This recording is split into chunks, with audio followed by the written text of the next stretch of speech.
5 flood control kayo, di ba? Ilan ang tauhan nyo?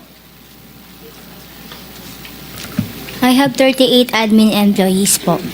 38.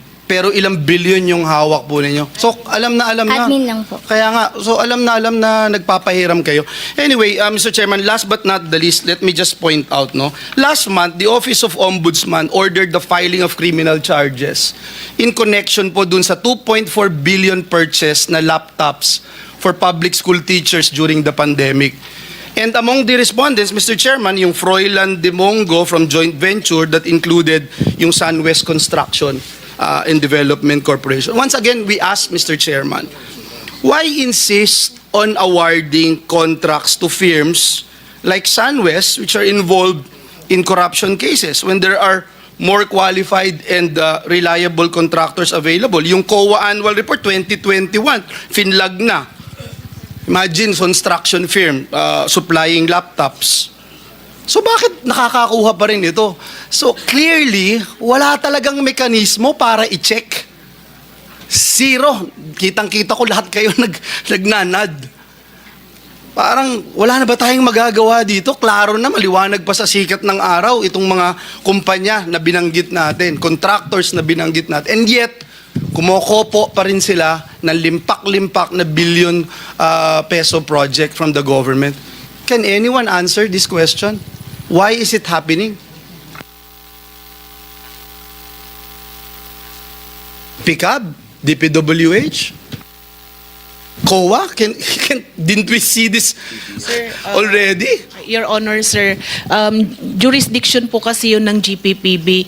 And usually po, sir, yung blacklisting po is 1 year lang po yung pag-blacklist nila. After 1 year po, pwede na po ulit silang makipag-transact or makipag-bid po. They can produce again, they can apply again, and ang PICAB, bibigyan ulit sila ng lisensya.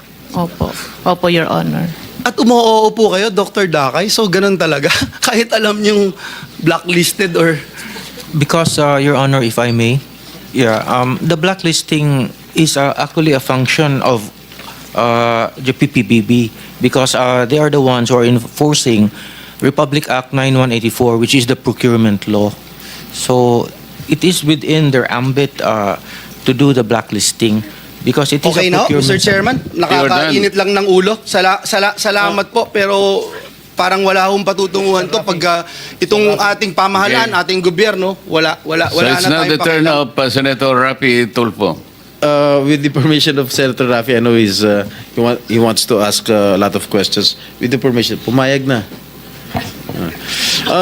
Miss Rimando, kanina sira mo, bago ka naging CEO ng St. Timothy, naging HR ka, magkano sweldo mo?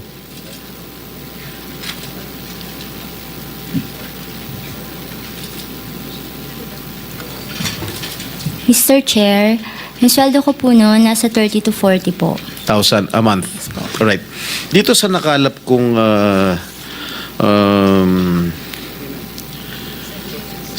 SEC, ang amount paid sa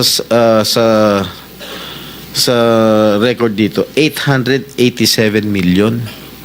Paano ka nakakuha ng ganong kalaking pera? Paid up capital. Tama, paid up capital. Paid up capital. Saka kumuha ng ganitong kalaking pera. Mr. Chair, yung 2025 na lang po yan.